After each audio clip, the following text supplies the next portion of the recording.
أعوذ بالله من الشيطان الرجيم بسم الله الرحمن الرحيم إن الحمد لله نحمده ونستعينه ونستغفره ونعوذ بالله من شرور أنفسنا ومن سيئات أعمالنا من يهده الله فلا مضل له ومن يضلل فلا هادي له وأشهد أن لا إله إلا الله وحده لا شريك له وأشهد أن محمدا عبده ورسوله يا أيها الذين آمنوا اتقوا الله حق تقاته ولا تموتن إلا وأنتم مسلمون يا أيها الناس اتقوا ربكم الذي خلقكم من نفس واحدة وخلق منها زوجها وبث منهما رجالا كثيرا ونساء واتقوا الله الذي تساءلون به والأرحام إن الله كان عليكم رقيبا يا أيها الذين آمنوا اتقوا الله وقولوا قولا سديدا يصلح لكم أعمالكم ويغفر لكم ذنوبكم ومن يطع الله ورسوله فقد فاز فوزا عظيما أما بعد فإن أصدق الحديث كتاب الله وخير الهدى هدى محمد صلى الله عليه وعلى آله وسلم وشر الأمور محدثاتها وكل محدثة بدعة وكل بدعة ضلالة وكل ضلالة في النار أما بعد. Donc c'est donc le deuxième cours sous le titre Ils sont la paix des cœurs, innahum ta'un al-qulub, comme je l'ai précisé hier, qui est une khutba, qui est un sermon du vendredi de Cheikh Mohamed Saïd Raslan d'Égypte, hafidahullah ta'ala, qu'Allah le préserve. Et on est arrivé à la parole de l'imam al-Asbahani rahimahullah ta'ala. يقول الأصبهاني الإمام رحمه الله تعالى والترك مجالسة أهل البدع ومعاشرتهم سنة لئلا تعلق بقلوب ضعفاء المسلمين بعد بدعتهم وحتى يعلم الناس أنهم أهل بدعة ولئلا تكون مجالستهم ذريعة إلى ظهور بدعتهم. Donc l'imam al-Asbahani rahimahullah ta'ala, il a dit, et ce dans le cadre encore une fois de la mise en évidence des fondements des gens de la sunna et du consensus, et que parmi leurs fondements c'est le fait de détester et de ne pas s'asseoir, de ne pas tenir compagnie aux gens des innovations et de les détester, de mettre en garde contre eux, de les boycotter, etc.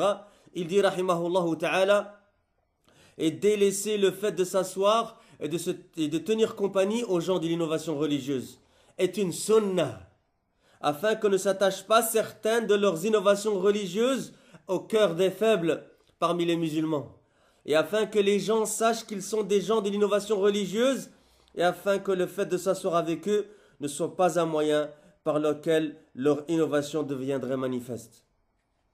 Une autre parole encore d'un savant de la sunna, وحكى أبو الحسن الأشعري رحمه الله تعالى في كتابه مقالة الإسلاميين حكى جملة معتقد أهل السنة أصحاب الحديث ومما قال ويرون مجانبة كل داع إلى بدعة والتشاغل بقراءة القرآن وكتابة الآثار والنظر في الفقه.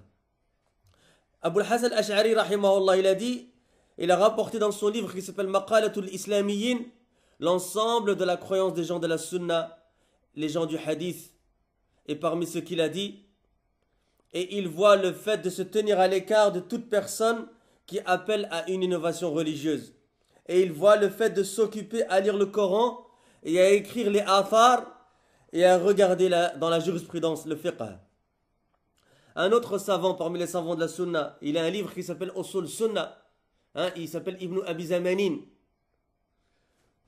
وقال ابن أبي زمانين رحمه الله تعالى ولم يزل أهل السنة يعيبون أهل الأهواء المضلة وينهون عن مجالستهم ويخوفون فتنتهم ويخبرون بخلافهم ولا يرون ذلك غيبة لهم. Parce qu'il a dit, ce grand imam, encore une fois, parmi les imams qui ont compilé la croyance des gens de la sunna du consensus, il a dit, rahimahullah ta'ala, Ibn Abi Zamanin, et les gens de la sunna ne cessent de critiquer les gens des passions égarantes et interdisent de s'asseoir en leur compagnie, et mettent en garde quant à leur épreuve et informent de leur divergence, ou de leur transgression si vous voulez, leur divergence, et ne voient pas cela comme étant une médisance envers eux. Cheikh Raslan hafidahullah ta'ala, il commente ce passage et il dit وَلَا يَوْرَنَ ذَلِكَ غِيبَةً لَهُمْ بل هو من أعظم ما يتقرب به إلى الله عز وجل إن استقامت الطريقة وإن خلصت النية، لأن المرء ربما رد على مبتدع مشاق معاند بما هو فيه وكما ينبغي أن يرد، ولكنه لا يرد حين يرد لله عز وجل، وإن كان كلامه حقا في حقيقته مستقيما على طريقته، ولكنه يكون رادا عليه لبغض له في قلبه أو منافسة له على رئاسة أو ما أشبه، فلا يكون رده لله. وما من عمل يقبل عند الله حتى يكون خالصا لله عز وجل، فلا بد من إخلاص النية في الرد أولا، ثم يكون الرد على منهاج النبوة كما جاء به رسول الله صلى الله عليه وسلم. Écoutez cette parole de Cheikh al-Islam, il dit: et il ne voit pas cela comme étant une médisance envers eux, mais de plus, cela fait partie des choses les plus importantes par lesquelles on se rapproche d'Allah subhanahu wa ta'ala. Si, et ça c'est la condition, la méthodologie est correcte, et si, deuxième condition, l'intention est sincère. Car il se peut qu'une personne réfute un innovateur, un mubtadi', faisant scission et obstiné en fonction de ce qu'il a, et comme il convient de réfuter, mais lorsqu'elle réfute, elle ne le fait pas pour Allah. Et c'est même si sa parole est une parole de vérité, et méthodologiquement correcte, mais elle le réfute pour une haine qu'elle éprouve pour lui dans son cœur, ou en raison d'une compétition au sujet d'une responsabilité ou d'un poste si vous voulez, ou toute autre chose similaire, et donc sa réfutation n'est pas faite pour Allah. Et Cheikh dit aucune action n'est acceptée par Allah jusqu'à ce qu'elle soit vouée sincèrement pour Allah subhanahu wa ta'ala. Il est donc obligatoire d'abord que la réfutation soit avec une intention sincère, puis aussi que la réfutation soit conforme à la voie prophétique, comme est venu avec le messager d'Allah sallallahu alayhi wa sallam. Pourquoi, ya ikhwa fillah? Pourquoi? Eh bien tout simplement parce que la réfutation c'est une adoration. Et toute adoration, il est obligé qu'elle se retrouve deux conditions qui, si une d'entre elles n'est pas réunie, l'adoration n'est pas acceptée par Allah subhanahu wa ta'ala. Et ces deux conditions sont l'intention, ou plutôt la sincérité, afwan. Parce que quelqu'un peut avoir une mauvaise intention. La sincérité, c'est l'ikhlas, et al-mutaba'a, la conformité. On a déjà rapporté dans beaucoup de nos cours un verset qui reprend les deux conditions. C'est le dernier verset de Sourate Al-Kahf. فَمَنْ كَانَ يَرْجُو لِقَاءَ رَبِّهِ فَلْيَعْمَلْ عَمَلًا صَالِحًا وَلَا يُشْرِكْ بِعِبَادَةِ رَبِّهِ أَحَدًا. On continue avec une autre parole d'un grand savant, l'imam al-Barbahari rahimahullah, fi sharh al-sunnah, wa Abu Nu'aym fi al-Hilya, encore un autre savant, wa Ibn Battah fi al-Ibanah al-Kubra, Ibn Battah, qui a écrit de fameux livres dans la sunnah, notamment l'Ibanah al-Kubra. Et je vous rappelle cette parole qu'Abu Khadija nous a rappelée dans le dars d'hier ici à la mosquée. Oui. Et il a rapporté, Ibn Battah, qu'est-ce qu'il a dit? Il a dit, as-sunni, c'est celui qui ne trouve rien dans son cœur, aucun désagrément dans son cœur, quand on réfute les gens de l'innovation. Eh bien, c'est ce même savant-là qui est cité ici. Le sunni, c'est qui? C'est celui quand les gens de l'innovation sont réfutés, son cœur il est apaisé, il ne trouve aucune gêne vis-à-vis de cela. Allahu Akbar. Vous avez vu comment Salafi décrivait le sunni? Donc toi, là, si tu te revendiques Salafi, et que tu entends une mise en garde sur qui que ce soit, parmi les gens de l'égarement et les gens de l'innovation, et après, si tu trouves quelque chose vis-à-vis de cette mise en garde, après, fais attention. Crains Allah subhanahu wa ta'ala et cherche à te réformer. Et aussi, après Ibn Battah dans l'Ibanah al-Kubra ou al-La'ka'i, fi sharh usul i'tiqad, tout ça, c'est des livres et crois qu'il faut étudier un jour ou l'autre, comme je l'ai déjà dit hier, c'est les bases de la sunna, où les ulama, ils ont compilé la aqidah des gens de la sunna. عن سفيان الثوري رحمه الله قال من أصغى بأذنه إلى صاحب بدعة خرج من عصمة الله ووكل إليها يعني إلى البدع. Al-Barbahari rahimahullah, il a rapporté dans son fameux livre Sharh al-Sunnah, et Abu Nu'aym dans al-Hilya, Ibn Battah dans l'Ibanah al-Kubra, Al-Laka'i dans Sharh usul i'tiqad, que Sufyan al-Thawri, qu'Allah lui fasse miséricorde, a dit, ce grand imam Sufyan al-Thawri rahimahullah, celui qui prête l'oreille à quelqu'un qui a une innovation religieuse sort de la protection d'Allah et confie à elle, c'est-à-dire à quoi? Aux innovations religieuses. وقال رحمه الله البربهاري وابن بطة واللألكي بإسناد صحيح عن الفضيل بن عياض رحمه الله تعالى قال لا تجلس إلى صاحب بدعة فإني أخاف أن تنزل عليك أو أن تنزل عليك اللعنة. قال لا تجلس صاحب بدعة فإن أخاف أن تنزل عليك اللعنة. هم أعظم السراق، لأن السراق الذين يعتدون على مالك ويستلبون أشياءك إنما على مالك ويستلبون أشياءك إنما يأخذون عرضا من عرض الدنيا، وأما الذي يسرق قلبك ويسلب روحك فإنه يدمر آخرتك. هم أعظم السراق. Al-Barbahari, vous voyez que les gens de la Sunna, quand ils parlent avec sanad. Et comme les salafis disaient, s'il n'y avait pas la chaîne de transmission, les gens ils diraient ce qu'ils veulent. Les gens de la Sunna, ils parlent avec sanad, ils parlent avec chaîne de transmission.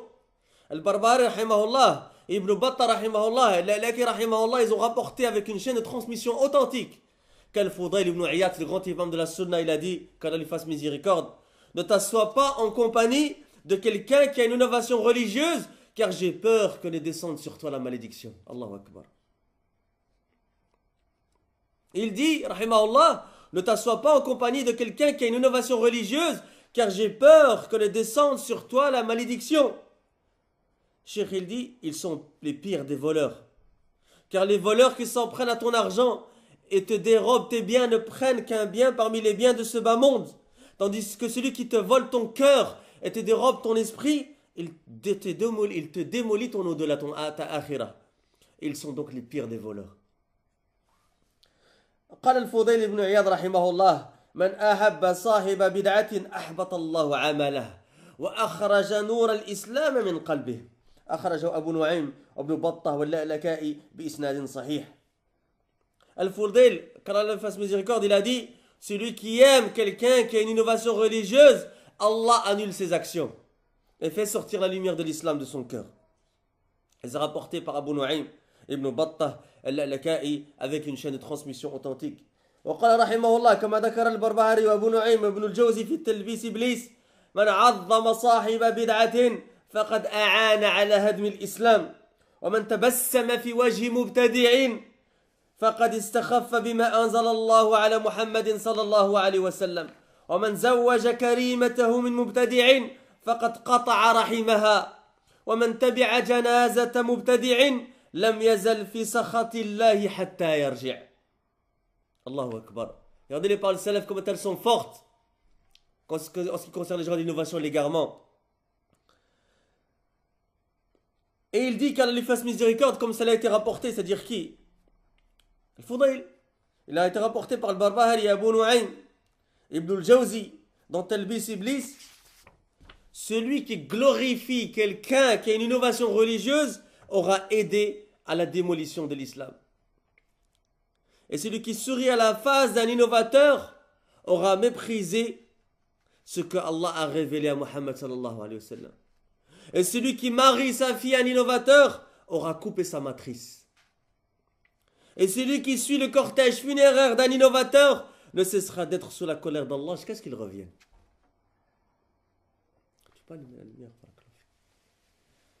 Écoutez ce que dit Cheikh Raslan ici. هذا أصل من أصول الديانة ومعلم من معالم الشريعة وهو أمس ما يكون رحما بعقيدة المرء المسلم وهو من دعائم وعلائم منهج النبوة كما جاء به رسول الله صلى الله عليه وسلم. ولم يكن السلف من الصحابة ومن تبعهم بإحسان يغترون بزهد الرجل ولا بحسن ألفاظه وتتبع لآثار أهل العلم ولا بكثرة وعظه الناس ولا بغير ذلك ما لم يكن على السنة النبوية والجادة السلفية ما كانوا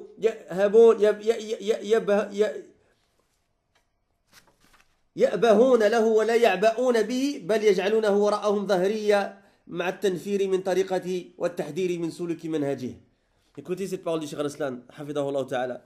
Ceci est l'un des fondements de la religion et l'un des symboles de la législation islamique, et c'est ce qu'il y a de plus apparenté à la croyance du musulman. Et c'est l'un des piliers et l'un des signes de la voie prophétique comme est venu avec le messager d'Allah sallallahu alayhi wa sallam. Ni les pieux prédécesseurs parmi les compagnons et ceux qui les ont suivis de manière exemplaire n'étaient trompés par l'ascétisme. C'est quoi l'ascétisme? Cheikh Falah Ismail, dans un des cours, il m'a conseillé, quand on rapporte ce mot en français, de l'expliquer parce qu'il y a un ascétisme, un zuhd, qui est voulu et recherché, et un zoud qui est pas voulu et qui est blâmable.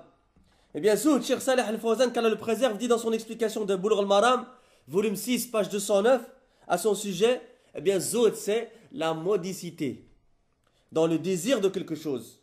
Cet ascétisme est demandé et apprécié, mais son sens n'est pas de délaisser ce qui est licite et autorisé, comme le font certains parmi les soufiyas. Ce n'est que le délaissement de ce qui ne te bénéficie pas dans ta vie de l'au-delà, comme l'a dit Cheikh l'Islam Ibn Taymiyyah rahimahullah ta'ala.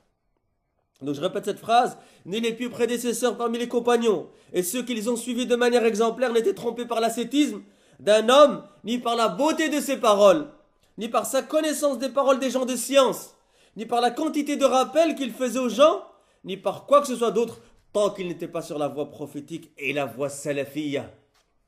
Il ne lui prêtait aucune considération, et ne lui prêtait aucune attention, mais de plus il lui tournait le dos, et faisait fuir les gens de sa voie, et mettait en garde contre le fait de suivre sa méthodologie. Où sont maintenant les gens par rapport à ça, qui disent « Ya akhi, on n'a rien entendu de mal de lui, il fait que citer les paroles des savants ?» Ya akhi, il donne des cours dans telle université d'Arabie Saoudite, ou dans telle mosquée, ou il a une tezkiya de tel cheikh, ou quand il parle, on voit de lui la piété, où il rapporte des paroles de tel cheikh, où il explique tel livre, il explique Aqida Tahawiyya. Et Safar Hawali, il n'a pas expliqué l'Aqida Tahawiyya? Est-ce que ça fait que Safar Hawali c'est un salafi? Faut faire attention, parce qu'un il est venu il n'y a pas longtemps en Angleterre, il a sorti cette choubha là. Il a dit, est-ce que je suis un hizbi? Regardez quel livre je vous ai enseigné. Je vous enseigne Tahawiyya, Al-Wasitiyya. Est-ce que ça fait de moi un hizbi? Ça y est, ça veut dire que celui qui enseigne Al-Wasitiyya et Tahawiyya c'est un salafi. Khalas, ça suffit. Les Mubtadi'a, ils n'enseignent pas le Coran, ils n'enseignent pas la Sunna, ils n'enseignent pas Sahih al-Bukhari, ils n'enseignent pas Sahih Muslim, ils n'enseignent pas l'Aqid Tahawiyya, ils n'enseignent pas Kitab Tawhid. Pour certains d'entre eux, ils n'enseignent pas Usul Talata. Est-ce que ça fait d'eux des salafis nécessairement? Là. Il faut voir le manhaj, ya ikhwa. C'est la personne sur quoi elle est. Et quel ilm elle est. Certains disaient, akhi, tu sais, il connaît 100 000 hadiths. Il connaît 10 000 hadiths, c'est un grand muhadith, c'est un savant dans la langue arabe. Ya akhi, c'est un mubtadi' na'am ou mla, c'est ça qu'on regarde nous. C'est un salafi, na'am ou mla. C'est ça le dabit chez nous.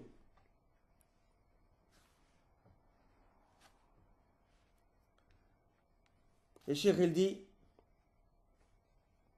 وكيف يغترون عندهم الفرقان الذي جاء عن رسول الله صلى الله عليه وسلم وقد أخبر الصحابة عن حال الخوارج ومدى عبادتهم وزهدهم وبين للصحابة أنهم يحقرون صلاتهم مع صلاتهم وصيامهم مع صيامهم وتلاوتهم مع تلاوتهم وهذا الإخبار بهذه الكثرة الكثيرة والعبادة المفرطة جاء في السياق التحذير منهم والذم لهم وعدم الاغترار باجتهادهم فذكر تحذيرا وذكر تنفيرا لم يذكر مدحا ولا إرشادا لسبيلهم ومنهجهم إنما ذكر تنفيرا عنه وتشريدا بهم.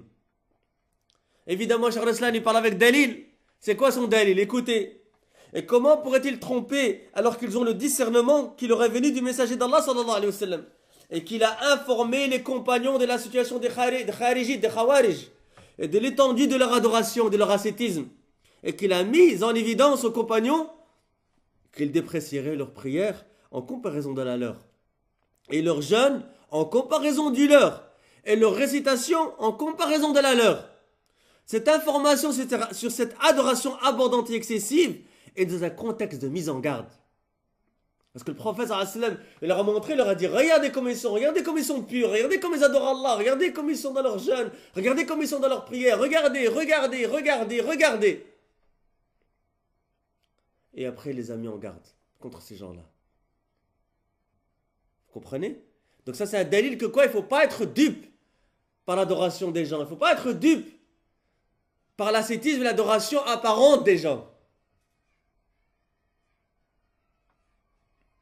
Et il dit ici, cette information sur cette adoration abondante et excessive est dans un contexte de mise en garde contre eux et d'une critique à leur égard et de ne pas être trompés par leurs efforts.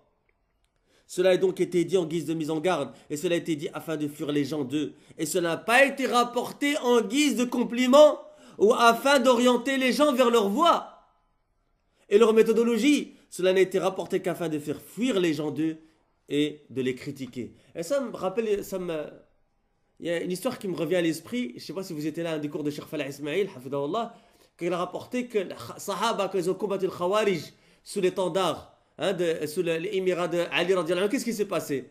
C'est qu'il y a un parmi les Sahaba, il était à la garde. D'accord? Il était à la garde dans le camp de Sahaba. Et Sahaba, la nuit, ils se reposaient, ils soignaient leurs blessures, radiallahu anhum, ardahum. Ils se reposaient pour le combat du lendemain contre le Khawarij. Ils se préparaient, ils préparaient leur monture, ils préparaient leurs armements, etc. Leur armement, etc.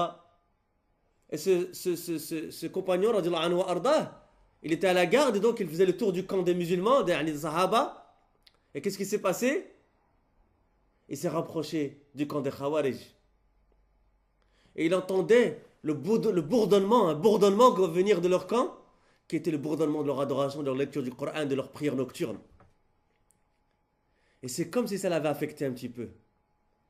Mais qui passait par là? Regardez, l'Amir, il dort pas. C'est Ali radiallahu anhu. Et il a senti ça de lui. Qu'est-ce qu'il a fait? Il s'est assis avec lui, il leur a apporté toutes les narrations du prophète de mise en garde, comme celle-ci notamment, sur les Khawarij, malgré leur grande adoration, etc. Donc, il ne faut pas être dupe. Il ne faut pas être dupe par l'adoration des gens. Il ne faut pas être dupe. Il ne faut pas être dupe par la science apparente des gens. C'est le manhaj, ya ikhwa. C'est le manhaj.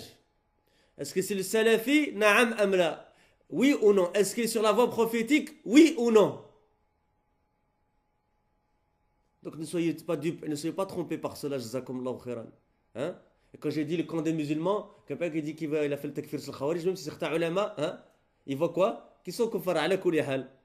D'accord? Donc j'ai dit le camp des Sahaba, et il y avait en face le camp des Khawarij. On continue. وصف رسول الله صلى الله عليه وسلم الخوارج بحالهم وبين أن قتلاهم شر قتل تحت أديم السماء وأنه إن أدركهم لا يقتلنهم قتل عاد وأن خير قتيل تحت أديم السماء من قتلوه وأنهم يمرقون من الدين كما يمرق السهم من الرمية وأنهم كانوا كذلك مع كثرة عبادتهم لأنهم انطووا على البدعة فلم تغني عنهم عبادتهم شيئا لأن الله جل وعلا لا يقبل من صاحب بدعة صرفا ولا عدلا لا يقبل الله رب العالمين من صاحب بدعة صرفا ولا عدلا حتى يدع بدعته. Le messager d'Allah sallallahu alayhi wa sallam a décrit les Khawarij, les Kharijites comme ils le sont et a mis en évidence qu'ils étaient les pires des tués sur terre et que s'il les rencontrait, alayhi salatu wa sallam, il les tuerait comme le peuple de Ad a été tué et que le meilleur des gens assassinés sur terre est celui que les Kharijites ont tué et qu'ils sortent de la religion comme la flèche sort de l'arc et qu'ils sont comme cela malgré leur abondante adoration car ils sont enfoncés dans l'innovation religieuse. Leur adoration de l'arrêter est donc utile en rien car Allah n'accepte de celui qui a une innovation religieuse ni repentir ni rançon. La sarfan wa la adla. Ici le terme adl aurait pu être traduit par acte obligatoire et sarf par acte surrogatoire. Voir l'explication de Sunan Nasa'i de Cheikh Mohammed ibn Ali ibn Adam l'Éthiopie, volume 36, page 144. والله رب العالمين لا يتوب على صاحب بدعة فتوبته بعيدة لأن المسكين يحسب بل يعتقد أنه على الجادة فإذا قيل له تب قال أتوب من الطاعة أتوب من المعروف استهجن كلام ناصحه جدا فيبقى على ما هو عليه مقيما حتى يرد الموارد نسأل الله السلامة والعافية.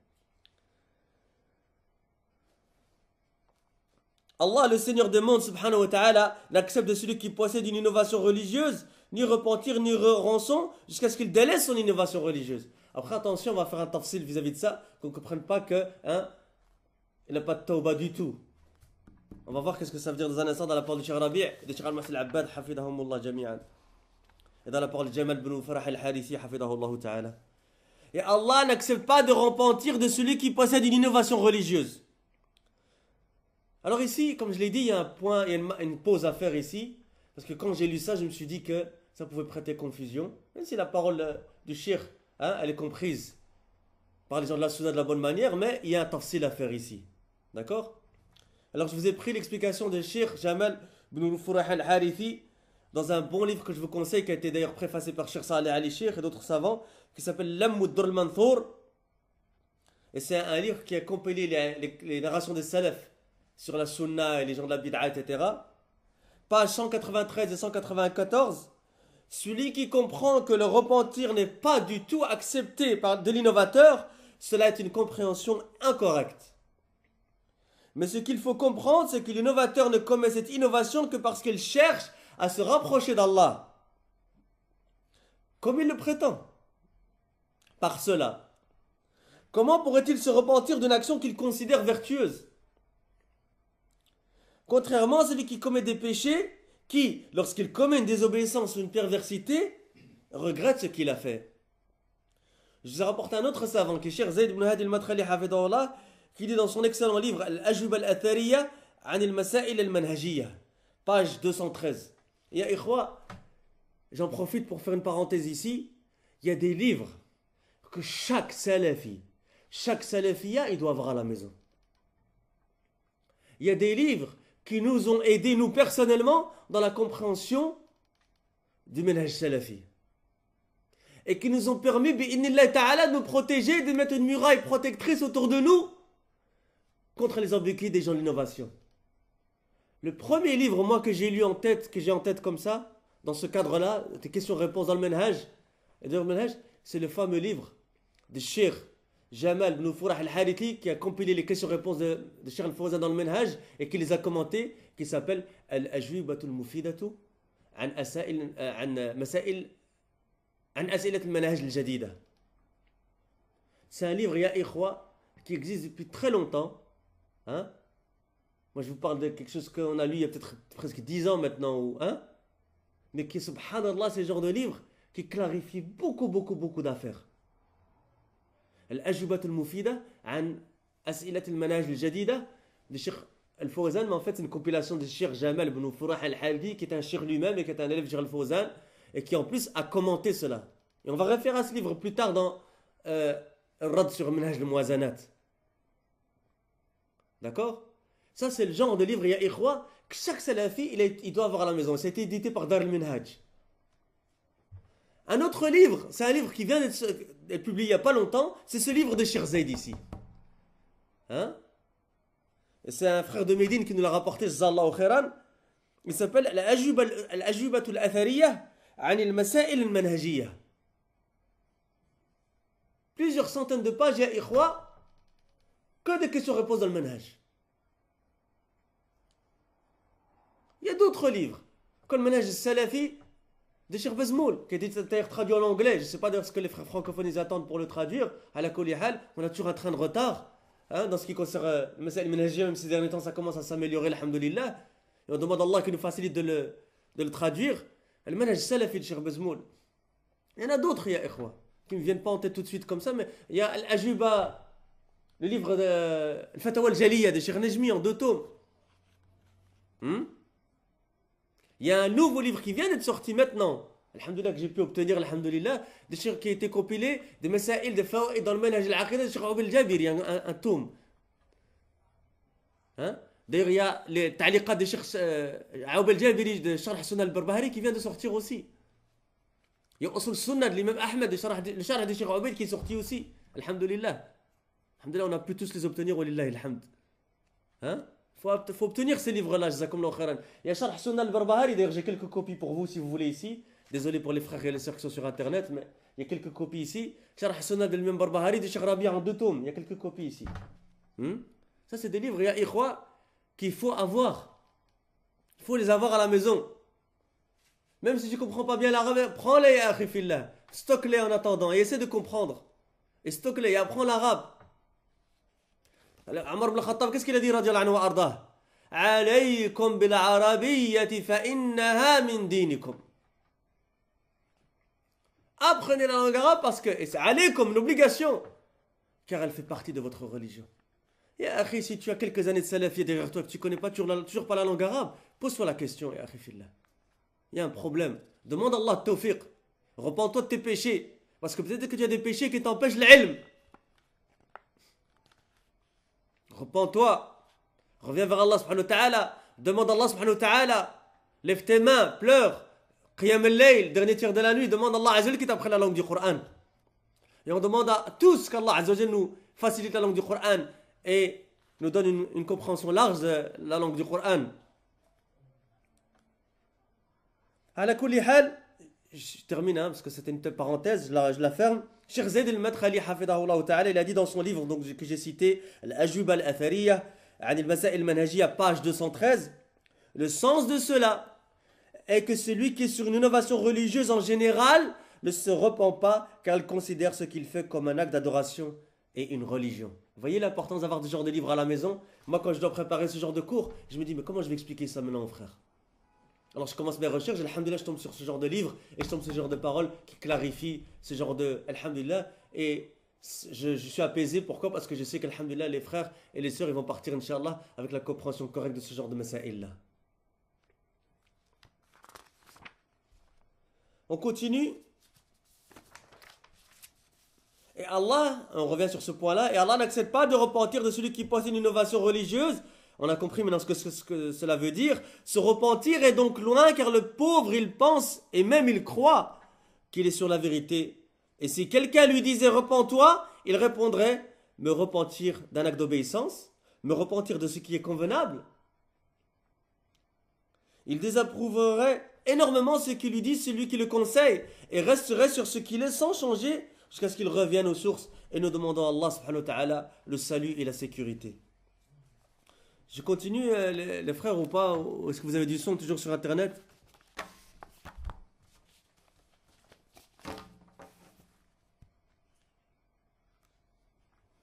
Est-ce que vous avez du son, Yahwa?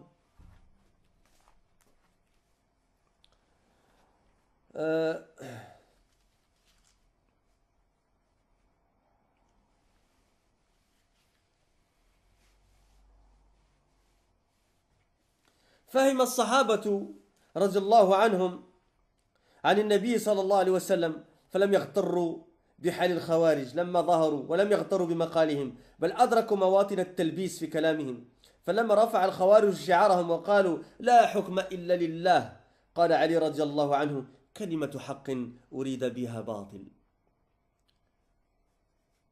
Écoutez cette faïda ici, c'est pour ça que j'ai insisté pour le faire.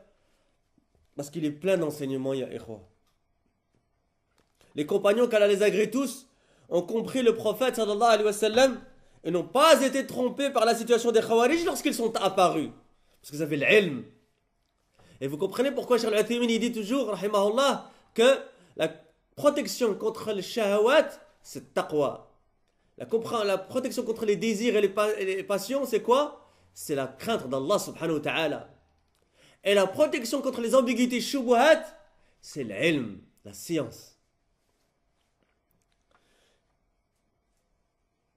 Ils n'ont pas été trompés, radiallahu anhum wa ardahum, par la situation des Khawarij lorsqu'ils sont apparus, et n'ont pas été trompés par leur discours. Mais de plus, ils ont cerné les zones d'ambiguïté dans leurs paroles. Lorsque donc les Khawarij ont proclamé leur slogan en disant, et on en entend beaucoup des slogans de nos jours, hein, le jugement n'appartient qu'à Allah. Et quand vous voyez certaines des vidéos de Al-Qaïda, le groupe de Ben Laden, etc., vous voyez qu'est-ce qu'ils font? Ils prennent le sabre, ou la Kalachnikov maintenant, et qu'est-ce qu'ils font?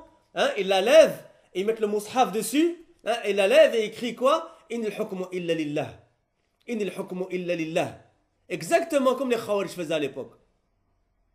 Est-ce que nous allons être dupes de la tromperie et des ambiguïtés de Al-Qaïda et de ce genre de groupe de Khawarij? Non. Comme les compagnons radiallahu anhum, ils n'ont pas été dupes des Khawarij à leur époque.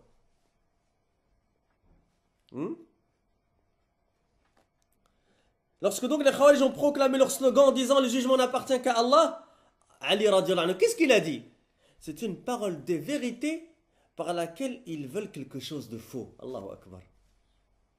Kalimatu haqq, in al-hukmu illa lillah. Walakin urida biha batil. Ce que vous cherchez par là, c'est quelque chose de faux. Et combien de gens d'innovation de nos jours, et de l'hizbiyoun, ils disent des fois quelque chose de vrai, mais ils cherchent quelque chose de faux par cela.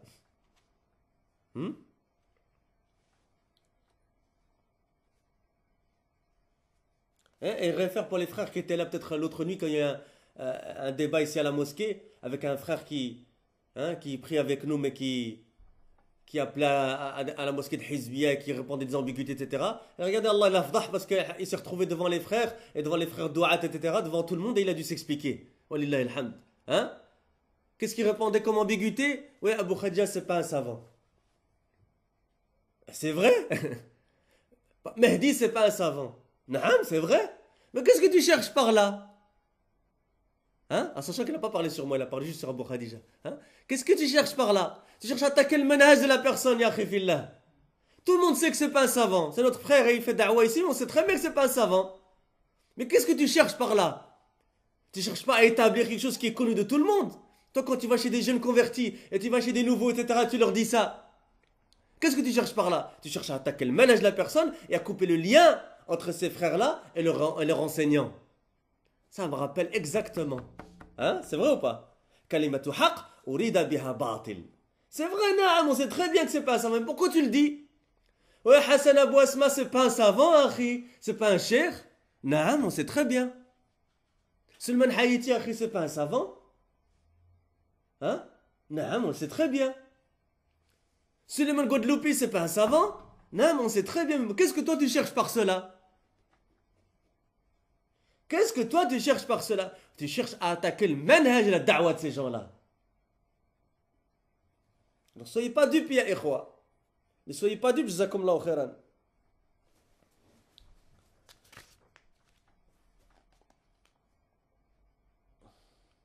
وإن رسول الله صلى الله عليه وسلم وصف أقواما بنعتهم وإن هؤلاء منهم من اغتر واحد من سلفنا الصالحين من الصحابة ومن تبعهم بإحسان بحال مبتدع ولا بمقاله فقال علي ما قال رضي الله عنه وقتلهم وأظهره الله تعالى عليهم ولم يخدع ولا أحد من الصحابة بحالهم ولا بحال غيرهم من أهل البدع.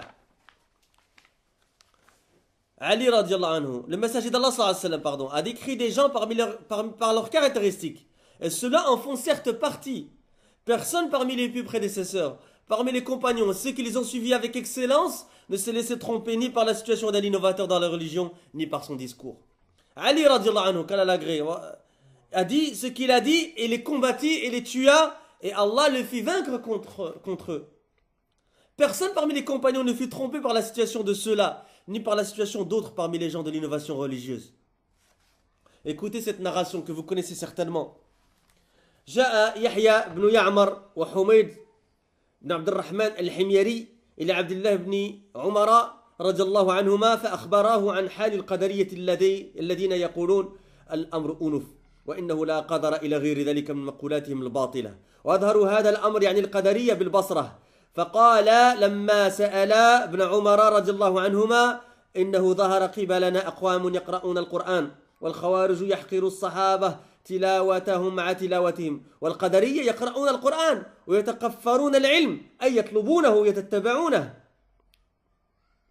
وذكر من شأنهم أي من شأن القدرية ومن صفاتهم وأنهم مع ذلك يزعمون أنه لا قدر وأن الأمر أنف. لم يغتر ابن عمر رضي الله عنهما بتلك الأعمال ولا بطلب العلم ولا تتبعه ولا بشقشقات اللسان لأن هؤلاء أظهروا البدعة فقال رضي الله عنه إذا لقيت هؤلاء فأخبرهم أني بريء منهم وأنهم براء مني والذي يحلف به عبد الله بن عمر لو أن لأحدهم مثل أحد ذهبا فأنفقه ما قبل الله منه حتى يؤمن بالقدر والحديث أخرجه مسلم في صحيحه. Cette histoire que vous connaissez sûrement parce que je l'ai fait en cours. J'ai fait un cours ici, le hadith Jibril, non? Je ne l'ai pas fait ici. C'est en Belgique que je l'ai fait et en France, à la Koulihal. Il est disponible en PDF sur notre site, même s'il est encore en maintenance. Yahya ibn Ya'mar et Abdurrahman al-Himyari. Tous deux sont deux hommes parmi les anciens, les salafs. Ils vinrent voir qui? Abdullah ibn Umar. En fait, ils sont partis en Hajj ou en Umrah. Et ils ont vu que le Qadariya, ils sont apparus à Al-Basra. Ils ont dit on va aller à Al-Hajj ou Al-Umrah.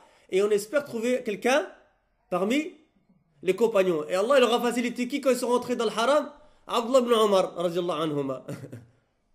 Et ça, les ulama, ils prennent ça comme preuve que on prend des ulama à notre religion. Hein? Tabi'in, ils prenaient des sahaba.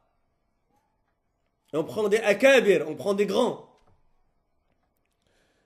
Donc, ils vinrent voir Abdullah ibn Omar, qu'Allah l'agrée ainsi que son père, et l'informèrent de la situation des qadarites, qui disaient qu'il n'y a pas de prédestination, et qu'Allah ne sait les choses qu'après qu'elles arrivent.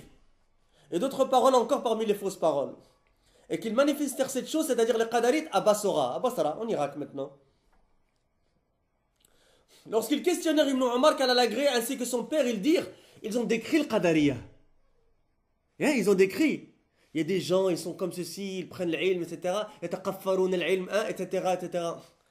Ils disent, il y a des gens qui sont apparus chez nous qui récitent le Coran. Regardez les caractéristiques. Et les compagnons déprécient leur récitation en comparaison de celle des Khawarij, comme on l'a déjà dit. Et les qadarites récitent le Coran. Et ils cherchent la science. Et ils citèrent leurs caractéristiques, c'est-à-dire les caractéristiques des qadarites. Et malgré cela, ils prétendent qu'il n'y a pas de prédestination et qu'Allah ne sait les choses qu'après qu'elles arrivent. Quelle a été la réaction d'Abdullah ibn Omar? Est-ce qu'il a été dupe, radiallahu anhu, est-ce qu'il a été dupe de leurs caractéristiques? La, abadan, jamais. Ibn Omar, quand les agrétudieux, ne fut pas dupé par ses actes et cette quête de la science et sa recherche et par leur éloquence, car ceux-là ont manifesté une innovation religieuse. Il dit donc, si tu rencontres ceux-là, fais-leur savoir que je suis innocent d'eux. Regardez le mawqif. Et qu'ils sont innocents de moi. Et j'en profite aussi pour dire que lui, il n'était pas le Basra, il a juste entendu parler de leur innovation religieuse et d'eux, il s'est innocenté d'eux. Qu'en est-il de certains de nos frères qui entendent parler de Maghraoui au Maroc et disent, ah, j'ai pas bu le café avec lui, ou je suis pas marocain, ça me concerne pas. Ou bien certains qui sont de nos frères musulmans mais qui ne sont pas salafis, mais qui disent quoi? Ils disent non, Ben Laden, moi j'ai pas bu le café avec lui, moi j'ai rien à voir avec lui. Subhanallah al-Adim. Et Cheikh Rabi' a bu le café avec Ben Laden? Et Cheikh Ben Baz il a bu le café avec Ben Laden? C'est une histoire de cappuccino maintenant le manhaj. Subhanallah al-Adim.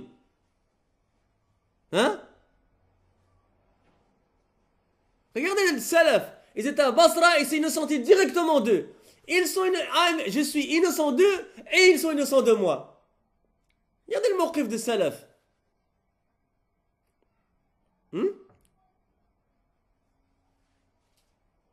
Alors qu'est-ce qu'on va faire? Les mubtadi'at saoudis, ou du Koweït, ou d'Égypte, ou du Yémen, ou du Maroc, ou de Syrie, ou de quel endroit que ce soit, non, moi on n'a pas bu le café avec eux, ça ne nous concerne pas. Ajaban, Hadib. Ya akhi, qui est ton salaf dans cette histoire-là? Quel de ulama il a déjà dit ça avant toi? Moi j'ai pas bu le café avec eux, ça ne me concerne pas. Ou bien je suis pas de ce pays-là, ça ne me concerne pas. Pourquoi Cheikh Rabi' il a mis en garde sur le Maghraoui? Pourquoi Cheikh Al-Uthaymin il a mis en garde sur le Maghraoui? Pourquoi ils ont mis en garde sur Abdurrahman Ibn Khalaq qui est du Koweït et le Maghraoui qui est marocain? Pourquoi ils ont mis en garde sur le Tekfirin d'Algérie alors qu'ils sont algériens? Ça ou là? Pourquoi ils ont mis en garde sur Youssef Al-Qardawi qui est égyptien? Maintenant c'est une histoire géographique, le manhaj c'est une histoire de nationalité. Subhanallah, et ce qui est étonnant c'est que ce genre d'ambiguïté se répand très vite. Et même certains de nos frères qui sont de la salafie, ils sortent ce genre d'ambiguïté là. Ajaban.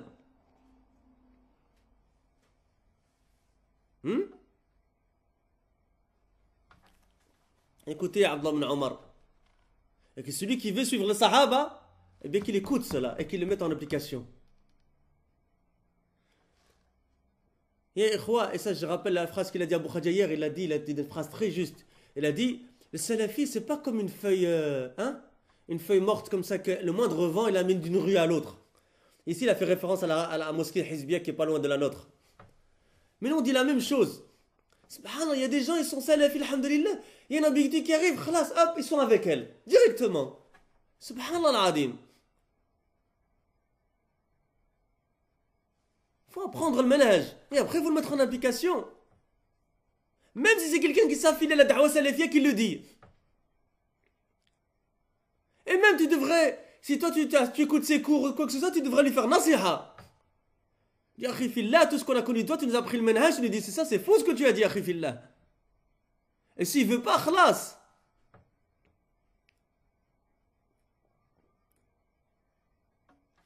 Ibn Omar radiallahu anhuma, il ne fut pas dupé par ses actes. Et il dit donc, si tu rencontres ceux-là, fais-leur savoir que je suis innocent d'eux. Et qu'ils sont innocents de moi. Et par celui, c'est-à-dire, et qu'ils jurent par Allah, et par celui par lequel Abdullah ibn Omar jure, si l'un d'entre eux venait à donner en aumône l'équivalent de la montagne d'Uhud en or, Allah n'accepterait pas cela de lui jusqu'à ce qu'il croie en la prédestination. Et d'ailleurs, Cheikh Masih al-Abbad dans son explication de Sharh Hadith Jibril, parce que c'est ça le Hadith Jibril, c'est pour ça qu'il a rapporté le Hadith Jibril à Ibn Omar pour utiliser la preuve sur la croyance au qadar, khayrihi wa sharrihi. Hein? Et l'imam Muslim, rahimahullah, il a rapporté cette histoire pour rapporter la raison pour laquelle Ibn Omar il a rapporté ce hadith. Le hadith de Jibril qu'on appelle, qui est fameux comme le hadith de Jibril, c'est les ulama. Et Cheikh Masih al-Abbad dans le faouid de ce hadith, dans les bénéfices tirés de ce hadith, il a dit ça, on prend de cela le mawqif. Hein, la prise de position ferme des salafs et des compagnons en ce qui concerne l'innovation religieuse.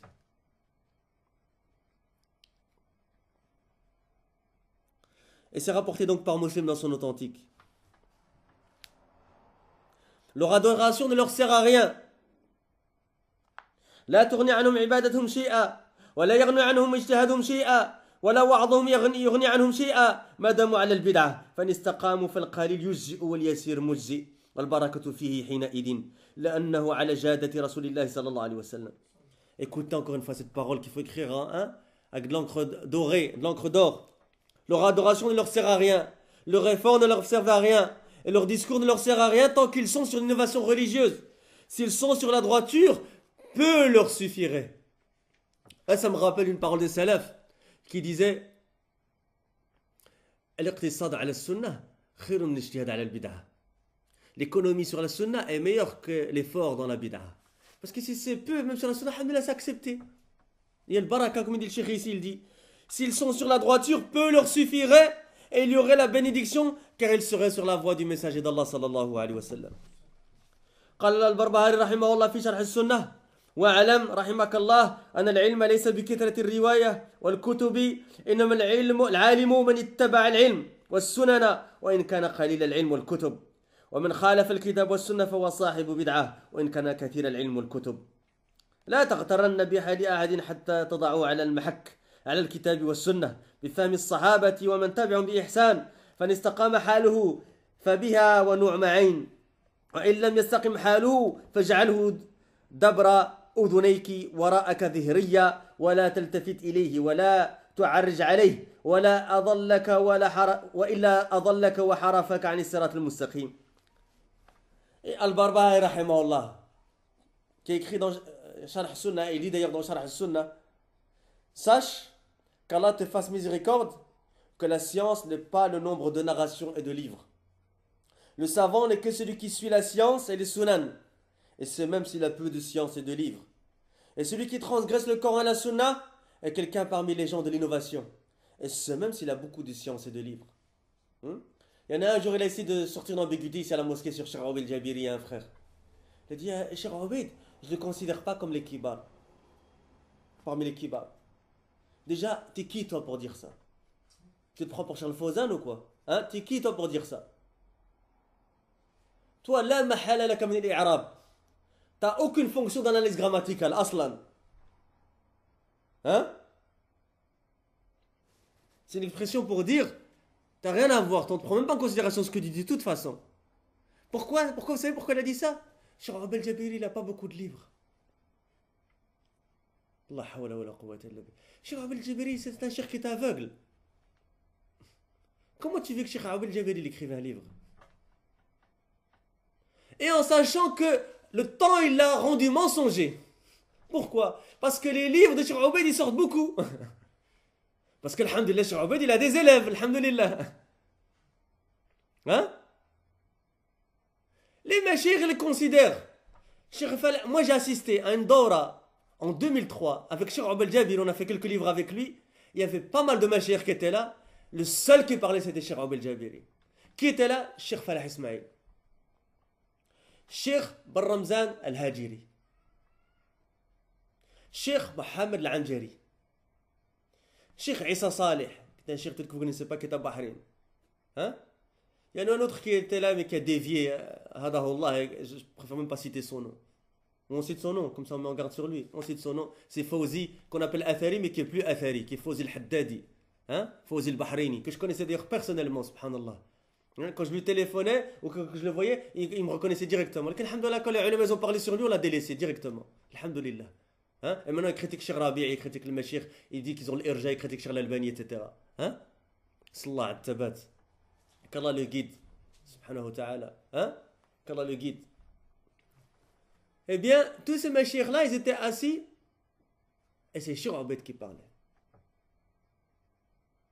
J'ai assisté devant moi des frères anglais d'Angleterre ici, et parmi eux il y avait Hassan, notre frère Hassan Somali, qui ont posé une question à Cheikh Al-Anjari parce qu'il parle très bien anglais. Une question dans le fiqh. Cheikh Al-Anjari, il a écouté la question, et puis il a traduit à Cheikh Falah Ismail qui était à côté de nous, qui était dans le même cercle. Cheikh Falah Ismail a écouté la question, et puis il a demandé à Cheikh Obeid qui était plus loin. Regardez l'adab. Cheikh Al-Anjari parce qu'il considère Cheikh Falah comme étant plus savant que lui. Et Cheikh Falah Ismail parce qu'il considère Cheikh Obeid comme étant plus savant que lui. Si les gens ne connaissent pas tabaqat des ulama, les degrés des ulama, les ulama ils connaissent les degrés des ulama. Cheikh Falah Ismail, quand il a entendu il y a que des gens qui critiquent Cheikh Obeid, il a dit Sahih. Il y a des gens qui ne savent pas c'est qui Cheikh Obeid. Vous vous souvenez quand il a fait la biographie de Cheikh Obeid ici dans la mosquée chez nous? Il a dit Cheikh Obeid el-Jabiri, quand moi j'étais un élève à Médine, hein, comme moi, Cheikh Falah Ismail il a plus de 60 ans, hein, comme moi j'étais un élève, et il est docteur, khalas, il a fini ses études il y a longtemps. Hein? Et ça fait longtemps qu'il fait déjà da'wa au Koweït et dans d'autres pays, etc. Il dit quand moi j'étais un élève à Médine, Cheikh Obeid el-Jabiri, il était déjà le responsable de l'ifta à Médine.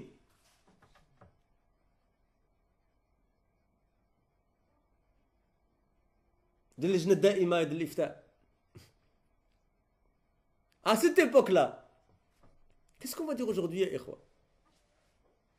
Alhamdulillah, je vous annonce la bonne nouvelle que les frères qui viennent de revenir de Médine, etc., ils ont annoncé la bonne nouvelle que les cours de Cheikh Obeid, ils sont remplis de gens. Allah, avec surtout toutes les fitanes, les dernières fitanes, etc., Allah Azza wa Jalla l'a élevé. Parce qu'il s'est levé pour défendre la vérité, il s'est dressé pour défendre la vérité. Et que, alhamdulillah, Allah Azza wa Jalla donne qaboul chez les gens. Et que beaucoup de gens sont intéressés par ces cours. Et que ces cours sont remplis, alhamdulillah. Et quand vous allez à la mosquée, c'est rempli. Walillahi alhamd. Donc, ce qu'on a dit, s'ils sont sur la droiture, peu leur suffirait et il y aurait la bénédiction, car ils seraient sur la voie du messager d'Allah sallallahu alayhi wa sallam. Et la parole de l'imam Barbahari, rahimahullah, il a dit sache qu'Allah te fasse miséricorde, que la science n'est pas le nombre de narrations et de livres. Le savant n'est que celui qui suit la science et les sunan. Et c'est même s'il a peu de science et de livres. Et celui qui transgresse le Coran et la Sunna est quelqu'un parmi les gens de l'innovation. Et c'est même s'il y a beaucoup de science et de livres. Je demande juste aux frères de Sunna Publication de me prévenir peut-être 5 minutes à l'avance quand ils veulent que j'arrête, Inch'Allah, que je puisse m'organiser dans le temps, Inch'Allah. Jazakumullahu khairan. On continue un peu. Cheikh Raslan, il explique cela. Il dit ne sois pas surpris par qui que ce soit jusqu'à ce que tu le juges avec la norme. Le Coran et la Sunna avec la compréhension des compagnons et de ceux qui les ont suivis avec excellence. Moi, j'ai déjà vu ça de mes propres yeux, Ikhwa. Hein? Et un jour, un frère, il est venu ici. Oh, mashallah, le frère, c'est un talib ilm, c'est un cheikh, il a les 10 qira'at. Mashallah, etc. Hein? Je suis sorti, je l'ai rencontré. Première chose qu'il a fait, il a commencé à critiquer la mosquée, il a commencé à critiquer les frères, il a commencé à se mettre en avant, etc. Est-ce considérer lui parmi les gens de science? Il a dit dans cette mosquée, vous ne respectez pas les gens de science. Je dis, Akhi, les gens de science qui viennent chez nous, Cheikh Falah Ismail, Machir, on les respecte. Moi, je ne te connais pas. Hein? Les gens sont vite partis dans les histoires. Ils sont vite embarqués dans les histoires. Ah, les frères Akhi, il vient d'arriver, il habite à Birmingham, masha'Allah, il est gradué de l'université de Médine, masha'Allah. Hein? Naam. Voilà qui nous s'est renseigné sur lui. À Médine. Parce qu'on connaît des frères à Médine, et on connaît des Talabin, on connaît les chioukh à Médine. Ils nous ont dit, ce frère-là, il n'est pas à prendre dans le menhaj. Donc oublie-le, ne le prends pas de lui. C'est comme ça qu'il faut faire, ya ikhwa. Et ça, c'est une nasiha que je fais aux frères de France et de Belgique. Parce qu'ici, alhamdoulilah, ici à Birmingham, on n'a pas trop ce genre de problème à la mosquée, parce que, alhamdoulilah, les frères sont stricts sur ce point-là. Mais ya ikhwa, renseignez-vous sur les gens qui viennent faire des conférences chez vous, qui viennent faire des cours. Renseignez-vous bien. C'est pas parce qu'un frère il est à Médine, ou qu'il fait un master ou même un doctorat à Médine que c'est ikhlas, c'est bon. Hein? Ou à la Mecque ou à Riyad ou où que ce soit. Renseignez-vous bien chez les frères qui connaissent dans la da'wa, qui connaissent l'ahwal des gens. Et s'il est de Médine, alhamdoulilah, il y a plein de frères de Médine qui sont de confiance, alhamdoulilah, chez qui vous pouvez vous renseigner. Et de Machir, chez qui vous pouvez vous renseigner. Renseignez-vous chez Cheikh Mohamed Menhadi qui enseigne à l'université de Médine. Renseignez-vous chez Cheikh Abdel Bukhari aussi qui enseigne à l'université de Médine. Renseignez-vous chez Cheikh Obeid et d'autres machayikh. Hein? Renseignez-vous chez Ammar qui vit à Médine. Renseignez-vous chez Suleiman Guadeloupe qui vit à Médine. Si c'est des douats de France, etc., renseignez-vous chez Hassan Abou Asma qui connaît bien le terrain de la France. C'est vrai ou pas? Hein? Si on m'invite pour faire une daura au Canada, à qui je vais téléphoner? À qui? On va téléphoner à Suleiman, Haïti. On va dire, ah, voilà, j'ai été invité par quelqu'un. Qu'est-ce que tu dis? Est-ce que tu les connais? Est-ce qu'ils sont à la khair? Hein? Alhamdulillah, c'est ce qu'on fait toujours quand on est invité quelque part. Walillah alhamd. Si vous êtes invité en Belgique, téléphonez aux frères de Furqan. Hein? Renseignez-vous. Et peut-être à moi, parce que je connais bien la Belgique. Hein? On connaît bien les recoins de la Belgique. Et qui est sur la sunna, qui n'est pas sur la sunna. Alhamdulillah, on a des frères partout. Quand il y a des frères de Hollande qui débarquent ici, même s'ils ont fait Médine, nous on se renseigne chez les frères de Hollande. Hein? Je dis ça pourquoi j'ai spécifié Médine. Pourquoi? Parce qu'il y en a quelques-uns qui ont débarqué ces derniers temps ici. Hein? Et sous le couvert qu'ils ont un diplôme d'université de Médine ou parce qu'ils ont fait quelques années à Médine, ça y est, khlas. Il y a des gens qui prennent déjà des cours chez eux. Alors qu'ils ne sont pas avec le Majid Salafi, ils ne sont pas avec Da'wa Salafiyya ici. Ils sont avec le Mukhalifin. Hein? Donc, Chir dit, ne sois pas surpris par qui que ce soit jusqu'à ce que tu les juges avec la norme, le Coran et la Sunna, avec la compréhension des compagnons et de ceux qui les ont suivis avec excellence. Et quand on dit manhaj, c'est aussi l'akhlaq. Hein? Renseignez-vous, même si c'est un cheikh avant qu'il vienne chez vous, dans votre ville ou dans votre mosquée, etc. Parce que certains, comme Cheikh Falah Ismail nous a dit, et d'autres chouïrs nous dit, il y en a certains qui s'affilient à la da'wa et qui sont considérés par certains comme mashir, ou même s'ils ont tezkiya de certains mashir, mais qui ont des mauvais comportements. Et parmi certains mauvais comportements, c'est qu'ils jouent avec les femmes. Ils marient, ils divorcent nos sœurs et ils jouent avec ça. Non, ça existe ça, ya ikhwa. Il vient avec le silham d'Arabie Saoudite, il vient avec le shimar. Cheikh Intel, il a un tezkiya de Cheikh Intel, et qu'est-ce qu'il fait sur un voyage? Peut-être il va se marier avec 7 ou 8 sœurs. Hein? Certaines des sœurs, peut-être il va se marier avec la nuit, le lendemain de il la divorce. C'est quoi le péché de cette sœur qu'elle a fait en une nuit ou en une matinée? Qu'est-ce qu'elle a fait, miskina, pour que tu la divorces? Hein? Pourquoi tu fais pas ça en Arabie Saoudite ou au Koweït ou en Jordanie ou en Égypte, etc. Hein? C'est des histoires qu'on tient de nos majeurs, c'est pas des histoires inventées. Et je ne citerai pas de nom parce qu'on ne m'a pas autorisé à citer de nom, donc je ne citerai pas de nom. Hein? Mais on les connaît, ya ikhwa. Renseignez-vous, téléphonez à Cheikh Aoubé, téléphonez à Cheikh Rabi', téléphonez aux machir qui connaissent les gens. Dites, ya Cheikh, voilà, il y a un tel, on a entendu du bien de lui, mais il veut venir, on nous a proposé qu'il vienne chez nous, etc. etc. Qu'est-ce que vous dites? Est-ce qu'on le fait venir ou pas? Et c'est pour ça que partout où j'ai été dans les dawras, dans les conférences, j'ai toujours, un nasiha que j'ai fait toujours, mais que les frères, ils doivent craindre Allah, ils doivent vraiment essayer de la mettre en application, c'est qu'ils aient quelqu'un parmi le kibar derrière eux, derrière leur centre, derrière leur mosquée, derrière leur école, qu'ils aient quelqu'un parmi le kibar derrière eux. Et spécifiquement les gens qui ont la connaissance des hommes. Que la moindre chose, ils reviennent à eux.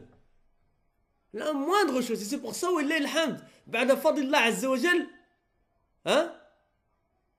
Après, le bienfait d'Allah subhanahu wa ta'ala, après le fadillah azza wa jal. C'est pourquoi? C'est parce que ces frères ici à Birmingham, ils sont très attachés au kibar. Et ils ne font rien sans revenir au kibar. Tu ne mettras pas les pieds dans notre mosquée tant qu'on n'ait pas l'autorisation de nos ulama que tu viennes chez nous, que tu fasses un cours. Hmm? Et on a vu dans l'histoire de la da'wah en France et en Belgique et en Europe de manière générale, ça a causé beaucoup de divisions. La non-application de cette règle-là, elle a causé beaucoup de divisions. Pourquoi? Parce qu'il y a des frères, ils prennent un mawqif sur cette personne et d'autres frères, non, ils l'invitent quand même. Et voilà, ça divise les frères en deux. Pourquoi on n'inviterait pas juste les gens qui sont clairs dans le manhaj et qui n'ont pas de problème dans le comportement et que nos ulama nous recommandent, alhamdulillah ala kulli hal. Alhamdulillah, si on a personne, alhamdulillah ala kulli hal. Mais si on a quelqu'un de bien, alhamdulillah. Et ça évite les divisions entre les frères. Alors qu'en est-il quand c'est dans le manhaj maintenant?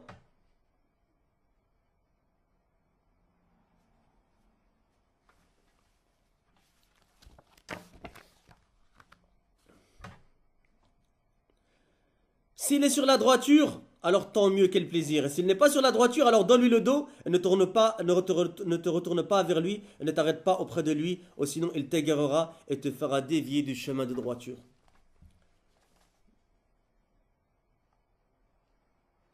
Donc si j'ai bien compris votre message, les frères, j'ai encore 23 minutes, c'est ça, hein?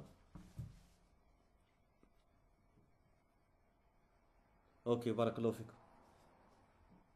ذكر أبو يعلى في طبقة الحنابلة مراجعة جاري علي بن أبي خالد الإمام أحمد لما حذره من حارث المحاسب قال الرجل يا أبا عبد الله يروي الحديث ساكن خاشع من قصته ومن قصته قال فغضب أبو عبد الله وجعل يقول لا يغرك خشوعه ولينه ويقول لا تغتر بتنكيس رأسه فإنه رجل سوء ذلك لا يعرفه إلا من خبره لا تكلمه لا كرامة له لا ولا نعم عين وجعل يقول ذاك رحمة الله عليه.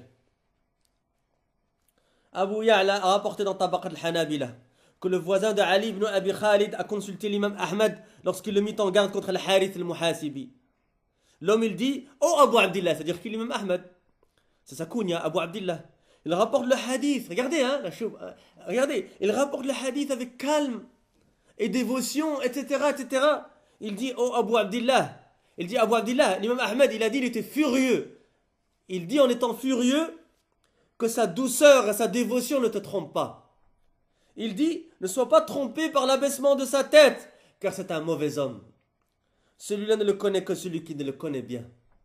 Ne lui parle pas d'égard envers lui, et aucun plaisir. Et il se mit à dire celui-là, qu'Allah fasse miséricorde à l'imam Ahmad. Hein? Ça, c'est par la dévotion et l'ilm. Qu'en est-il de certains qui sont trompés de nos jours par certains qui se prétendent des du'at d'Allah Azza wa Jal? C'est même pas pour leur dévotion. Non, c'est juste pour leur style. Ou le fait qu'ils ont l'air cool à la télévision parce qu'ils font ils font des vidéos où ils sont sur des yachts et des bateaux. Hein? Ils ont des t-shirts. Ils parlent comme les jeunes. Hein? Où ils font des pièces de théâtre. Où ils font des sketchs. Et ça fait rigoler les gens. Hein? Tous des styles que les gens aiment bien. Parce qu'ils sont sur Twitter ou sur Facebook. Ou bien parce qu'ils sont stylés, ils sont bien habillés, etc. Ou ils présentent bien à la caméra. Ou parce qu'ils parlent le langage des jeunes. Subhanallah al-Adim. Regarde le manhaj. Regarde le manhaj. Et ici, ya ikhwa, je fais référence à qui? On le nomme, ya ikhwa. Je fais référence à Rachid Abu Hudayfa, ce genre de frère. Comment quelqu'un qui a tant soit peu de connaissance du manhaj salafi, il peut considérer ces gens-là comme des salafis? La hawla wa la quwwata illa billah. Sur une plateforme, sur un podium, ils sont trois et clairement, ouvertement, ils citent les gens de science à qui il faut revenir. Qui? Abu Ishaq Hawayni, Mohamed Hassan. Le troisième, je l'ai oublié, je ne sais pas si vous pouvez me le rappeler.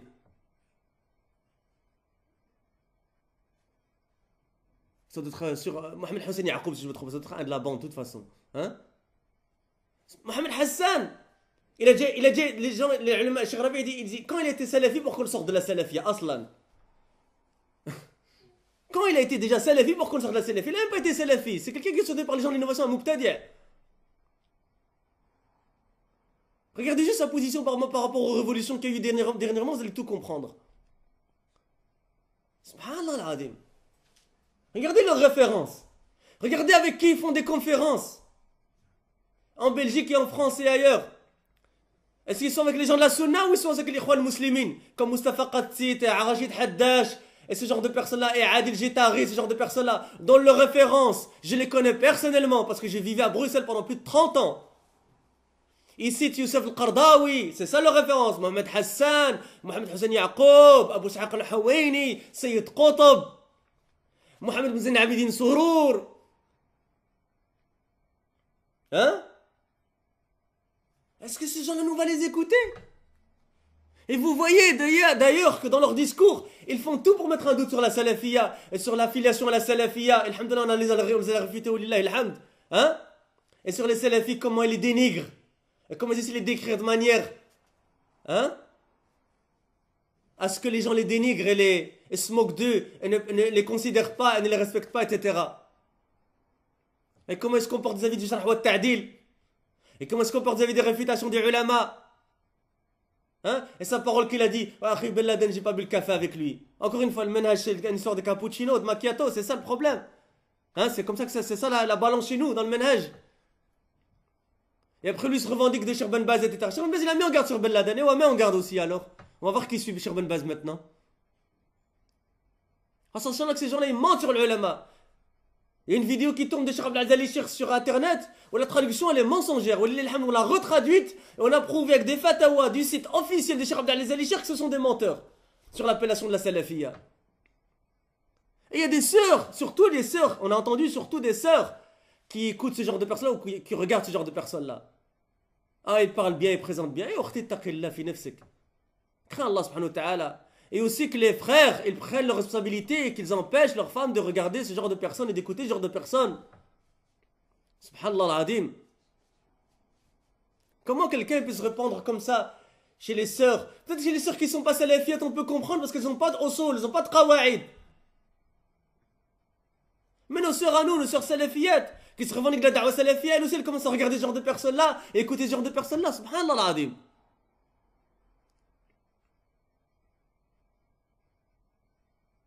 Il y en a un d'entre eux dernièrement, en sachant que moi je l'ai fait, je lui ai envoyé un email à Rachid Abou Hadifa.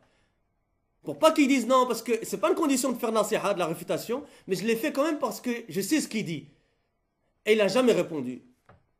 Et je l'ai invité à se repentir à Allah Azza wa Jal. Et il n'a jamais répondu depuis le Ramadan passé, ça fait 1 an maintenant. Et un de ceux qui sont avec Rachid Abou Hadifa, parce que je l'ai vu dans une vidéo, je ne le connaissais pas, mais rien que parce qu'il disait, je disais que celui-là, il n'a pas l'air d'être un salafi. Et quand je l'ai vu avec Rachid Abou Hadifa, que j'ai entendu ce qu'il a dit, ça m'a convaincu, alhamdulillah. Il a fait une affiche pour un cours sur un point de Yom Qiyamah et ils ont mis des photos de quelque chose de Yom Qiyamah.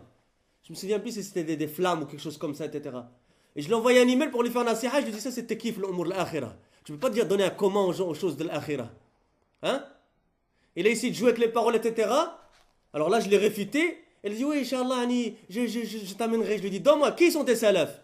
Et regarde, c'est la question qui les bloque tous. Je dis, tu dis que certains ulama, il y a divergence. Dis-moi, qui sont tes ulama? Qui sont tes salafs qui autorisent ça? Il dit, il y a divergence, tu n'auras pas dû me faire nasiha, etc. Je dis, est-ce que c'est une condition qui est pas divergence pour faire nasiha? Il dit, Inch'Allah, je t'amènerai réponse. Qu'aujourd'hui, plusieurs mois, j'attends toujours.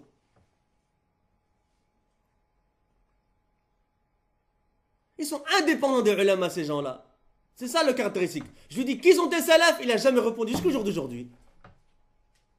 Et après, on les voit sur des yachts. Hein? Vous savez, c'est quoi un yacht? Hein? Des bateaux, hein? Des bateaux à vitesse rapide, comme ça un peu. Ça fait luxe et on bronze au soleil, on fait un dars. Et pour montrer que l'istiqama, c'est pas si difficile. Est-ce que vous avez un alim faire ça? Est-ce que vous avez vu Cheikh Rabi' sur un yacht faire la promotion de l'istiqama comme ça? Est-ce que vous avez un de nos frères salafis parmi les tollab l'ilm? Est-ce que vous avez un de nos frères faire ça? Mais les jeunes, certains jeunes, ils aiment bien ça. Hein? Parce que s'ils connaissaient avant l'istiqama, etc., et ça ressemble à certains clips qu'ils avaient l'habitude de voir avant, mais maintenant, ça, avec la couleur de din, alors c'est encore mieux.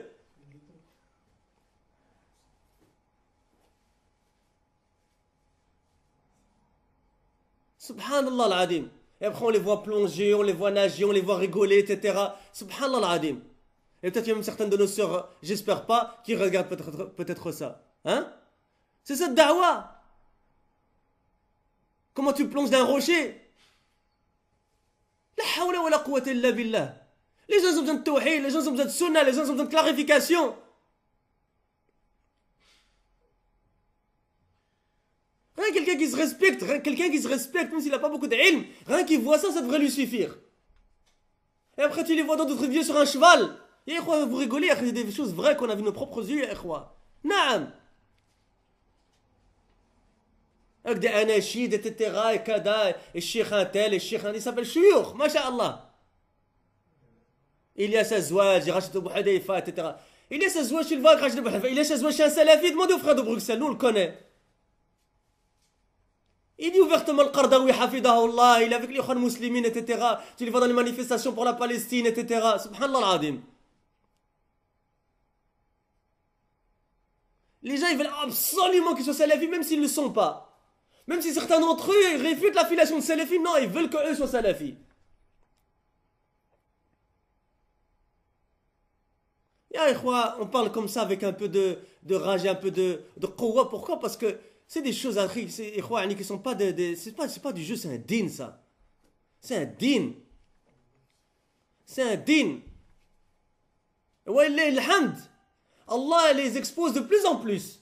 Walillah alhamd. Allah Azza wa Jal, comme il a mis des ulama pour défendre la religion dans la da'wa arabophone, il a mis Allah Azza wa Jal des frères, de tullab al-ilm, pour défendre la religion dans toutes les langues, walillahi alhamd, qui réfutent avec les paroles de science. Comme en anglais ici, alhamdoulilah, on a les frères qui réfutent avec les paroles de science les gens qui rapportent leurs ambiguïtés en langue anglaise. Et bien également en français, alhamdoulilah, il y a nos frères, Al-Malik al-Faransi, hein? Ça connaît, c'est Abu Adam, hein, si je ne me trompe pas. Abu Adam, Al-Malik al-Faransi. Il y a Suleiman Haïti, Al-Hassan Abu Asma, Suleiman Guadeloupi, et d'autres frères, alhamdoulilah, qui sont occupés à réfuter ces gens-là. Zamullah khairan. Et à montrer l'égarement. Mais encore une fois, ce qui m'étonne moi personnellement, c'est comment dans certains cercles qui se revendiquent salafis, on peut retrouver ce genre de références-là, on peut retrouver ce genre de cours-là, ce genre de vidéos-là, etc. Subhanallah al-Adim. Vous avez oublié la parole de Mohammed ibn Sirin? Eh bien, lisez-la de temps en temps alors si vous l'avez oublié, pour vous rafraîchir la mémoire. Inna hada al-ilma dinun, fanduru amman ta'khuduna dinakum. Certes, cette science est une religion, faites donc attention. Prenez garde de qui vous prenez. Votre religion. Il vient d'apparaître, khalas, tu le prends de lui. Et comment il est apparu? Le salaf, il disait comme l'imam Awza'i, rahimahullah, Man satara alayna bid'atahu lam takhfa alayna ulfatuh. Celui qui nous cache son innovation religieuse, il ne cachera pas ses fréquentations. Mais eux-mêmes, ils ne savent même pas qu'ils cachent leur fréquentation, ils cachent leur innovation religieuse. Même leur innovation religieuse, ils ne cachent pas. Ils la montrent ouvertement. Qu'en est-il alors? Wallah al-musta'an. Écoutez ce qu'il a dit l'imam Ahmed rahimahullah, que sa douceur et sa dévotion ne te trompent pas. Et il dit, ne sois pas trompé par l'abaissement de sa tête, car c'est un mauvais homme. Celui-là ne le connaît que celui qui le connaît bien. Ne lui parle pas d'égard envers lui, et aucun plaisir. Et il se mit à dire, celui-là, qu'Allah fasse miséricorde à l'imam Ahmed. ولم يخدع الصحابة رضي الله عنهم ولم يخدع من تبعهم بإحسان من أئمة الهدى والخير لم يخدعوا جميعا بأحوال من خالف السنة وأحدث في دين الله ما ليس منه من بلغت أحوالهم ما بلغت وكيف يخدعون وعندهم الفرقان وقد جاءهم من ربهم الهدى لم يغتر السلف بأعمال أهل البدع ولا بزهدهم ولا بطلبهم العلم بل كان ذلك داعية لاجتهادهم في التحذير منهم وهجرهم لاغترار كثير من الناس بحالهم وجهلهم وبحقيقة ما هم عليه وما يدعون إليه. Et avant que j'oublie, Abu Ishaq al-Hawani, notre cheikh Khalid Abu Abdel A'la hafidahullah ta'ala, hein, d'Égypte. Vous connaissez ce cheikh ou pas? Khalid Abu Abdel A'la. C'est un cheikh qui est tesquier de ma cheikh, et que je connais personnellement parce que j'ai des contacts avec lui. Et il a fait un livre en 900 pages, ya ikhwa. Je l'ai ici à la maison, 900 pages, réfutation d'Abu Ishaq al-Hawani. 900 pages, ya ikhwa, et peut-être même plus. Préfacé par qui? Cheikh Awel Jabiri. Préfacé et annoté par qui? Ils ont fait des commentaires. Cheikh Hassan Hassan Abdel Wahab Marzouk al-Banna, le cheikh qui est venu chez nous il n'y a pas longtemps ici, le cheikh des savants d'Égypte, qui le connaît d'ailleurs personnellement parce qu'il est de la même ville que lui, il est du Caire. Qui d'autre? Cheikh Falah Ismail Moundakar, qui a fait des annotations dans le livre et qui a commenté le livre et qui a incité à publier le livre. Cheikh Mohamed Bezmoul, Cheikh Mohamed Mouhiddin de l'université de Médine. Il y en a tous ces machirs qui ont préfacé ce livre. Rad sur qui? Abou Ishaq al-Hawaini. Qui fait la tizkiya d'Abou Ishaq al-Hawaini? Ces gens-là de France et de Belgique. Donc qui va suivre nous? Les ulama ou le mubtadi'a et ceux qui font l'élange des mubtadi'a? Choisis ton camp, mon frère. Choisis ton camp, Ortifillah. Mais choisis-le maintenant et choisis le bien. Avant que tu remettes des comptes à Allah subhanahu wa ta'ala.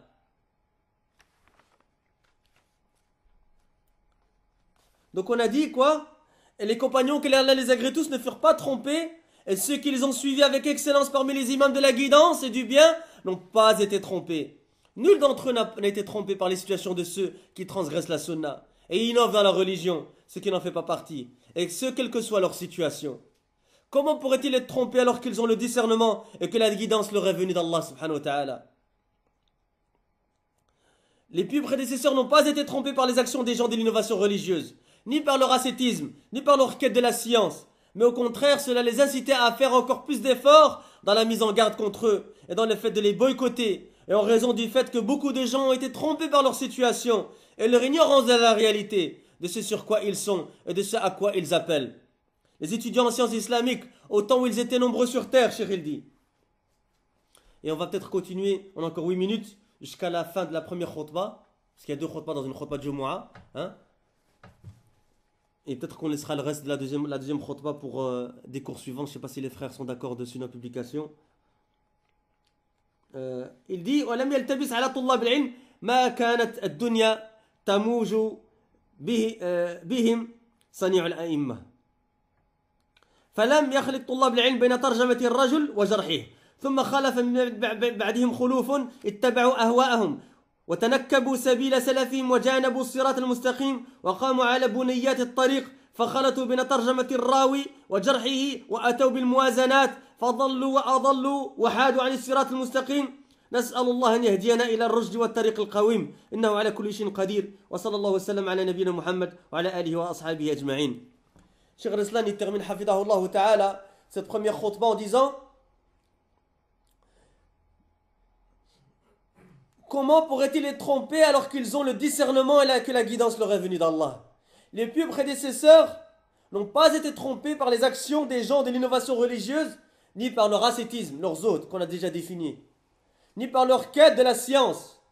Mais au contraire, cela les incitait à faire encore plus d'efforts dans la mise en garde contre eux et dans le fait de les boycotter en raison du fait que beaucoup de gens ont été trompés par leur situation et leur ignorance de la réalité, de ce sur quoi ils sont et de ce à quoi ils appellent. Les étudiants en sciences islamiques, au temps où ils étaient nombreux sur terre, n'avaient aucune confusion concernant le travail des imams. Et ils ne confondaient pas la biographie d'un homme avec sa critique. Pourquoi on dit ça? Parce qu'il y a une shubha qui est très connue chez les gens des shubhat, mais qui est très connue chez nous aussi, parce qu'on l'a réfuté, alhamdoulilah, les ulama l'ont réfuté. Eh bien c'est quoi? C'est que quand tu dis le mal de quelqu'un, tu critiques quelqu'un, tu dois dire son bien. Ce que les ulama s'appelle manhaj al-muwazanat. Et dans le prochain cours, Inch'Allah, on va réfuter ça en détail, Inch'Allah. C'est-à-dire que tu dois faire l'équilibre. Mais attention, ils essaient d'utiliser des preuves. Regarde l'imam Dahabi, rahimahullah, qu'est-ce qu'il a fait dans Sira A'lam Nubala? Quand il dit le mal d'un mubtadi, il dit aussi son bien. Et c'est ça qu'il a dit, Cheikh, ici. Il dit, les Talab Ilm, les anciens, ils n'ont jamais eu de problème avec cela. Parce qu'ils n'ont jamais fait la confusion entre la biographie et la critique. La biographie, naam, tu dis les deux, mais dans la critique, tu dis pas les deux.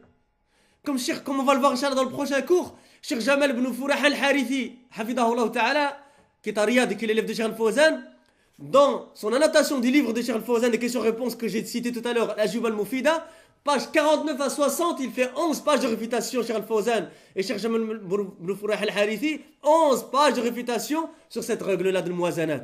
Et il dit, regarde, même les juifs et les chrétiens ont des hasanat. Et Allah Azza wa Jalla a critiqué dans le Coran, il n'a pas dit leur hasanat. Et quel aqil, quel doué de raison, sans parler d'étudiants en sciences islamiques, il dit que tu dois lire leur bien. quand tu les critiques. Cette règle, elle est batila dans la critique. Et comme l'a dit Cheikh Al-Albani, rahimahullah, parce que tu diminues la force de la critique quand tu fais cela. Et lui, il va te dire, jazakallahu khaira. Quand on fait une critique, on dit que le mal des gens. Dans la biographie, c'est autre chose. Et il dit, le cheikh ici, les étudiants en sciences islamiques au temps où ils étaient nombreux sur terre n'avaient aucune confusion concernant le travail des imams et ne confondaient pas la biographie d'un homme avec sa critique. Puis après eux, leurs succédèrent de mauvais héritiers qui suivirent leur passion et tournèrent les dos au chemin de leurs plus prédécesseurs et s'écartèrent du droit chemin et se tinrent sur les routes secondaires et confondirent la biographie d'un rapporteur de hadith et sa critique, c'est-à-dire qu'il soit critiqué, et amenèrent la notion d'équilibre, le muazanat. C'est-à-dire, comme je l'ai dit, le fait d'imposer de dire le bien d'une personne lorsqu'on la critique. Voir à ce sujet l'excellente réfutation de cette ambiguïté de Cheikh Saleh Al-Fawzan avec les annotations de Cheikh Jamal ibn Furah Al-Harithi dans l'Ajubatul Mufidatu Al-Asilatil Manhaj Al-Jadida, pages 49 à 60 aux éditions Dar al-Minhaj. Ils s'égarèrent donc, ces gens-là, et égarèrent autrui et dévièrent du droit chemin. Nous demandons à Allah qu'il nous guide vers la route droite et la voie droite. Il a certes pouvoir sur toutes choses, subhanahu wa ta'ala, et que les prières et la salutation d'Allah soient sur notre prophète Mohammed sallallahu alayhi wa sallam, ainsi que sa famille et l'ensemble de ses compagnons. Et donc peut-être que le prochain cours, peut-être pas demain, hein, parce que c'est peut-être l'Aïd samedi, peut-être que les gens veulent se préparer, etc. Et demain on sera peut-être occupé le soir, etc. Inch'Allah, donc tenez-vous au courant, les frères de Birmingham on se tient au courant ici, sinon sur Twitter on se tient au courant aussi, via mon compte ou le compte de SPF Birmingham ou le compte de Sunna Publication, aussi le site de Sunna Publication. C'est quoi le site de Sunna Publication? C'est sunnapublication.com, c'est ça? Sunnapublication.com. De toute façon, si vous tapez Sunna, S-O-U-2-N-A-H et Publication, sur Google, vous tombez quasiment directement dessus, je pense. Hein? Ouais, hein? D'accord. Donc, Sunna Publication. Tenez-vous au courant pour le prochain rendez-vous, Inch'Allah. On essaiera que ce soit pas dans trop longtemps pour pas qu'on perde le fil. Wa jazakumullahu khairan. Wa subhanakallahumma bihamdik. Ashhadu an la ilaha illa anta astaghfiruka wa atubu ilayk. Wa hayyakumullah. Et on se voit donc au prochain cours, Inch'Allah.